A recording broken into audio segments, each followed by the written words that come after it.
ఎవరున్నారు? చిన్న పాప. చిన్న పాప కదా, ఇదో చిన్న పాప. ఇలాగే చిన్న పాప పేరు సీత. ఏ పేరు? సీత. ఆ పాపనేమో వాళ్ళమ్మ ముద్దుగా సీతను వాళ్ళ అమ్మ ఏమని పిలుస్తుంది? ముద్దుగా చిట్టి తల్లి అని పిలుస్తుంది. ఏమని పిలుస్తుంది? చిట్టి తల్లి అని పిలుస్తుంది కదా.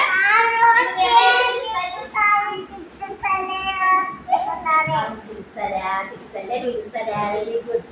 వాళ్ళ అమ్మనేమో చిట్టి తల్లి అని పిలుస్తుంటారు కదా పొద్దుగా. అప్పుడేమో చిట్టి తల్లికి వాళ్ళమ్మ తరచుగా ఆకుకూరలు పెట్టేది. చిట్టి తల్లి గుండె వాళ్ళమ్మ ఆకుకూరలు వండి పెడుతుంది. ఆకుకూరలు వండి పెట్టేది. అప్పుడేమో చిట్టి తల్లి తనకు ఇష్టం లేదు అని చెప్పి తినాలని మారం చేస్తుంటారు కదా. తినాలి కదా, నాకొద్దు అని మారం చేస్తుంటారు. అప్పుడేమో వాళ్ళమ్మ ఒకరోజు చిట్టి తల్లిని వాళ్ళమ్మ పెరట్లోకి తీసుకుపోయింది. తోటలోకి పోయి తీసుకుపోయి తోట అంతా చూపిస్తుంటారు తోట. అప్పుడు ఆకు మీద ఉన్న ఒక నల్లటి బొంగలు పురుగు చూపించింది. ఏం చూపించింది? ఆకు మీద నల్లటి బొంగలి పురుగు చూపించింది. చూసావా ఆ నల్లని బొంగలి పురుగు? ఆకు అంతా ఎలా తింటుందో చూడు. ఆకు తింటుంది కదా, తింటుందో. తోటకూర పాలకూర తింటుంది. వాళ్ళమ్మ బొంగలి పురుగుకు చూపించింది. అప్పుడేమో ఆకుకూరలు రుచిగా ఉంటాయి, అందుకే ఆ నల్లని బొక్కలి పురుగు ఆకులన్నీ తింటుంది చూడని చూపిస్తుంది కదా.